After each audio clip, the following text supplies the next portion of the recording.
tous, de retour une fois encore aujourd'hui pour un nouvel update lecture où je vais vous présenter 3 de mes dernières lectures. On commence à remonter peut-être un petit peu plus loin, enfin non, le mois de décembre.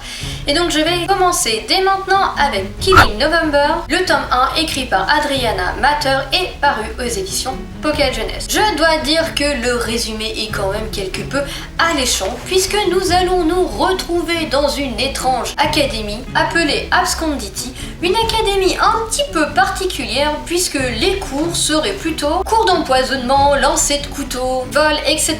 Donc une académie quelque peu particulière dans laquelle va se retrouver propulsé November Hadley qui pourtant n'avait strictement rien demandé à personne.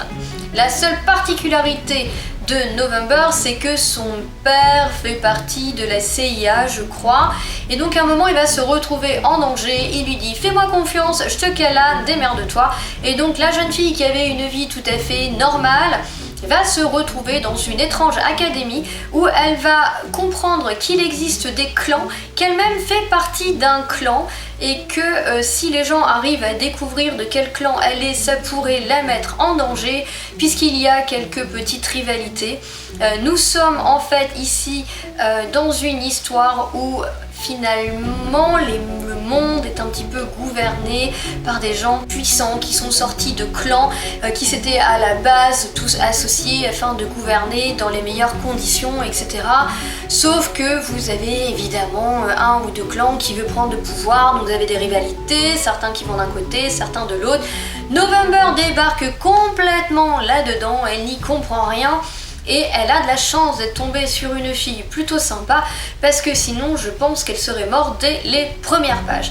C'est un roman que j'ai aimé et pourtant il a quand même des défauts, il y a quand même des choses qui m'ont largement dérangé. On va commencer par ce qui me dérange. November, elle est comme vous, elle est comme moi, à ceci près qu'elle est anglophone. Je crois qu'elle est américaine.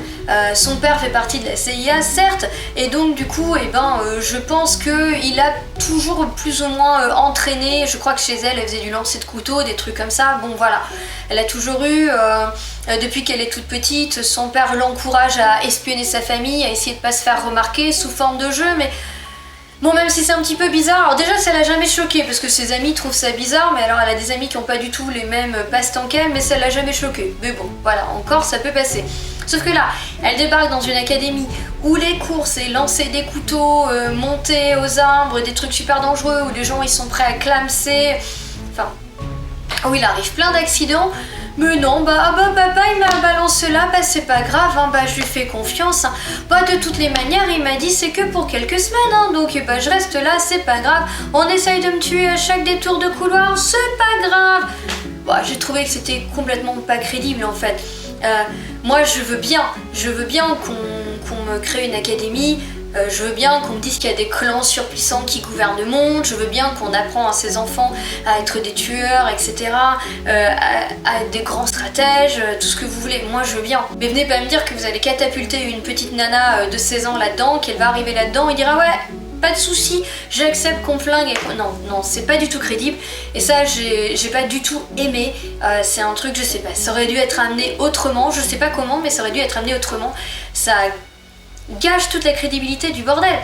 Encore elle aurait su qu'elle appartenait à un clan sans en savoir trop, elle aurait su, moi je veux bien, mais là elle est pas au courant, non. Bon, pour le reste par contre c'est plutôt sympa, l'univers est sympa, j'ai beaucoup aimé retrouver cette école avec les cours un petit peu particuliers et tout. Pour ceux qui ont aimé Night School d'ailleurs, vous devriez vous pencher sur la série, ça n'a... Je vais pas en train de vous dire que c'est la même histoire, mais si vous aimez les ambiances un petit peu spéciales dans les écoles, les cours un petit peu spéciaux, etc., vous pourriez accrocher avec Killing November. J'ai beaucoup aimé tous ces cours, j'ai bien aimé les personnages qui sont bien travaillés, parce que justement il faut essayer de trouver qui est avec qui se cache, qui ment, qui dit la vérité. Parce qu'en fait ce qui va se passer c'est que au fur et à mesure que November va être dans l'école, il y a des meurtres qui vont commencer à venir. Et donc en fait il y a des surveillants, ils n'ont pas le droit de dire un mot surveillant, ils n'ont pas le droit de leur parler, les surveillants ne doivent pas leur parler, mais du coup des fois ils vont se faire prendre parce qu'il y a des couvre-feux, enfin il se passe vraiment pléthore d'actions. Elle a créé un univers en huis clos puisque tout se passe dans l'école, hein, c'est un huis clos dans l'école. Elle a su créer un univers de dingue avec des règles, etc. Il y a pas mal de suspense, il y a des morts, on se demande pourquoi.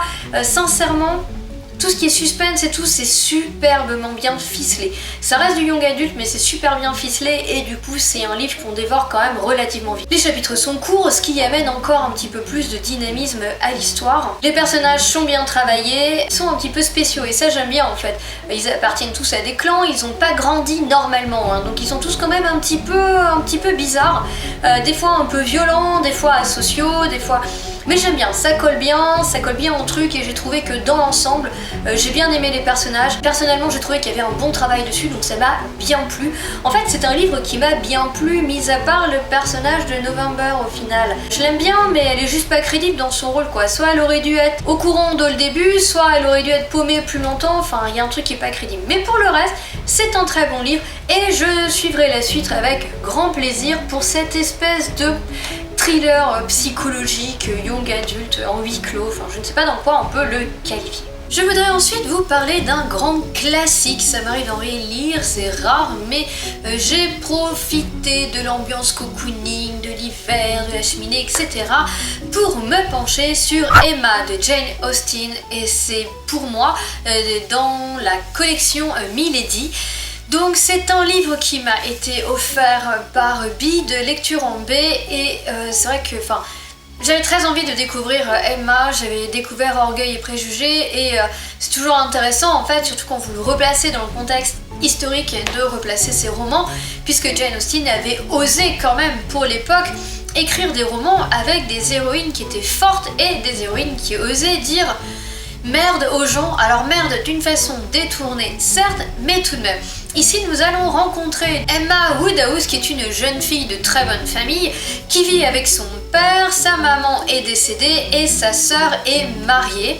Donc Emma, elle reçoit la visite régulière de beaucoup de monde puisque c'est une jeune femme de noble famille et qu'elle a rien d'autre à foutre de ses journées que de ne rien faire et de recevoir du monde et de critiquer les gens. Voilà. Dit comme ça, bon. Et puis il faut dire qu'elle n'est pas hyper modeste, hein. C'est Madame Woodhouse, c'est une lady, elle a de l'argent, donc elle estime que sa naissance, son éducation et son opinion sont au-dessus de certaines autres personnes qui ne sont pas dans le même rang de la société. Et vous retrouvez tout ça dans Jane Austen et c'est pas mal parce que c'est vrai qu'en 2019 on se rend pas compte de ça, mais à quel point à l'époque vous pouviez vous dire je ne fréquenterai pas cette personne parce qu'elle ne fait pas partie du même cercle que moi, même si vous l'aimez bien. Et c'est ce qui arrive à Emma qui se fait une amie du nom de Harriet. Mais Harriet, on connaît pas trop sa naissance, donc Emma a décidé qu'elle était de noble naissance, etc. Mais ce n'est pas le cas. Mais Emma va la prendre sous son aile, elle va venir lui donner des manières, une éducation, etc. Mais la chère Harriet va tomber amoureuse d'un homme qui est d'un rang inférieur, puisque au début elle tombe amoureuse d'un fermier bien éduqué qui parle bien, etc. Qui va écrire des lettres à Harriet et Emma va lui dire mais non, c'est pas lui qui l'a écrit, ça ne se peut pas, etc. Enfin vous voyez le truc. Bref, Emma va aller dire à Harriet, tu sais, tu es trop bien pour lui, tu ne peux pas t'arrêter sur quelqu'un en gros de si minable, hein. Enfin on va pas non plus se voiler la face. Et elle va donc essayer de trouver l'amant parfait pour Harriet tout au long de ce roman parce que, et simplement parce que, si Harriet devait se marier avec ce cher monsieur dont j'ai oublié le nom qui est d'un rang inférieur, Emma ne pourrait plus le voir puisqu'elle ne serait plus du même cercle social. Voilà. C'est grave, hein, mais bon, ça met quand même en avant une certaine réalité. Et à part ça, donc, on a Emma qui adore essayer de faire des couples et de mettre des mariages ensemble et de prédire des trucs et des machins. Mais elle veut absolument pas se marier puisqu'elle veut rester avec son père dans leur grande maison. Leur père, il est tout seul, il est capricieux, hein, je crois qu'il n'y a pas d'autre mot. C'est vraiment la petite chose chétive, hypocondriaque, paranoïaque, qui a peur de tout. Enfin moi je l'ai trouvé imbuvable, mais il semble que tout le comté trouve Monsieur Woodhouse charmant, mais bon bref, on n'a pas tous les mêmes... Moi je le trouve imbuvable, mais Emma ne veut pas quitter son papa, donc elle a décidé qu'elle ne se marierait pas, et donc elle essaye de caser tout le monde, jusqu'au moment où elle va se rendre compte que une certaine personne qu'elle connaît et dont elle ne savait pas qu'elle s'était entichée, il y a un risque qu'elle le perde. Et c'est au moment où elle va se rendre compte qu'elle va peut-être le perdre que finalement elle va se dire que elle l'aime peut-être depuis un moment. Voilà. Il n'y a pas de suspense, depuis le début vous savez ce qui se passe, vous savez avec qui ça va se finir, les couples qui se forment et tout. Alors il y a vraiment aucun suspense, et en plus on peut même pas dire que ce soit une histoire d'amour, parce qu'en fait tout du long Emma s'occupe des amours des autres gens, et à la fin en fait le mec l'aime depuis des années, et puis elle a toujours, elle l'a jamais vu parce qu'elle voulait rester avec papa, et puis elle va se rendre compte qu'en fin de compte elle l'aime, et au moment où elle va finalement lui faire plus ou moins comprendre que finalement elle l'aime, il va lui dire: ah mais je vous aime depuis des années, voulez-vous vous marier? Ah oui mais j'ai mon père, mais c'est pas grave, je viendrai habiter avec vous et avec votre père qui est chiant à mourir, et je me tiendrai à sa disposition comme un esclave, laissant mon château et mes milliers d'hectares derrière moi, je vous aime, c'est pas grave. Ah bah dans ce cas je veux bien, voilà, ça se termine comme ça, mais je veux dire c'est sur les 50 dernières pages, donc c'est même pas une romance, il n'y a pas de retournement de situation, c'est vraiment un roman qu'on va lire pour être plongé dans cette ambiance, dans cette époque qu'on idéalise un petit peu, pensant que c'était les dandies, etc. L'Angleterre a bien changé depuis, aujourd'hui c'est plutôt les hooligans, mais c'est pas grave, et puis bon, même à cette époque, vous le voyez très bien quand vous lisez Jane Austen, qu'on a quand même affaire à des gens qui sont hyper critiques, qui n'ont rien d'autre à foutre de leur journée que de critiquer les autres, qui vont aider, mais pas parce qu'ils ont envie d'aider, mais simplement pour donner une bonne image d'eux-mêmes. Bref, en fait, on lit ça pour être plongé dans les mœurs et les coutumes de l'époque. En tout cas, moi, c'est mon cas. Sentimentalement, émotionnellement, j'ai rien ressenti. J'ai adoré le personnage de Knightley, alors je ne sais pas pourquoi. On parle toujours de Monsieur Darcy dans Orgueil et Préjugés, qui franchement est, je sais pas, il a rien d'exceptionnel, il est pas spécialement galant, il est plein de préjugés sur... je sais plus comment elle s'appelle, Elisabeth. Je trouve finalement que Knightley ici, le personnage de Knightley est plus intéressant. Parce que quoi qu'il se passe, en fait, il va défendre Emma. Par contre, il n'hésite pas à lui dire de façon détournée, d'accord, il lui met les formes, mais en gros, il lui dit merde, quoi. Des fois, il lui dit tu dis n'importe quoi, ou tu t'es planté, voilà. Il la remet un petit peu en place, et c'est peut-être le seul qui ose lui parler un peu franchement quand tout le monde est à plat ventre derrière elle, puisque c'est la personnalité de la région. Mais en même temps, il fait hyper attention à elle, il fait hyper attention aux autres, il est galant, pour moi, c'est un personnage qui est 1000 fois plus intéressant que Monsieur Darcy. J'en ai une bien meilleure vision. Après, je sais pas, est-ce que c'est les films qui ont eu sur Orgueil et Préjugés? Il y en a peut-être pas eu autant sur Emma. Je sais qu'il y a eu une adaptation par la BBC, non qui a adapté justement tous les Jane Austen.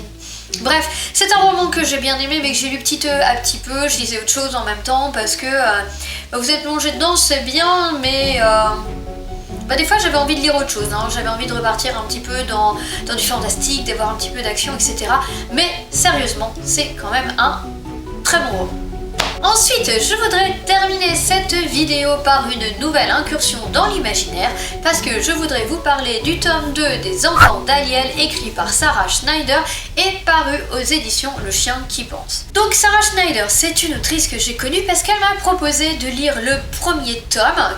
J'ai accepté parce que parlait d'une jeune fille qui allait avoir des dons en rapport avec la nature dans un monde de fantasy, et c'est vrai que ça me parlait. Mais comme quand vous connaissez pas l'auteur, en fin de compte vous commencez sans a priori, donc vous n'attendez pas spécifiquement quelque chose de l'histoire. Et j'ai adoré, j'avais adoré parce que elle avait fait un univers qui était sincèrement riche. Je m'attendais pas en fait à ce que ce soit aussi riche, il y a une carte, etc. Et du coup j'avais adoré. Nous allons donc rencontrer ici Lila, qui est une jeune fille qui vit avec son frère Jazz, qui vivent seuls, aidés par des voisins un petit peu éduqués en fait, par des voisins, des amis de la famille, je ne sais plus. Bref, ça n'est pas très important puisque Lila, un jour, va se faire agresser par une drôle de créature, et cette agression qui a failli lui coûter la vie va réveiller en elle des pouvoirs qu'elle ne connaissait absolument pas. sur ces entrefaites vont arriver un chat qui s'appelle Flynn, mais qui a la particularité, premièrement, de communiquer avec les humains par la pensée, il est télépathe, et deuxièmement, de se transformer en lynx.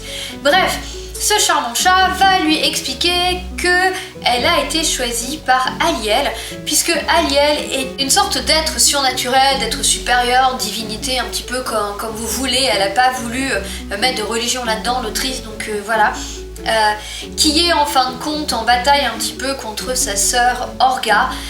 Donc en fait, ces deux êtres supérieurs ont chacun leur façon d'avoir leur armée. Donc Orga va relever les morts, va créer des hybrides avec des animaux, etc. Va récupérer les humains, pénétrer leur âme et faire ressortir tout ce qu'il y a de plus violent en eux, justement pour les transformer et causer simplement la destruction autour d'elle.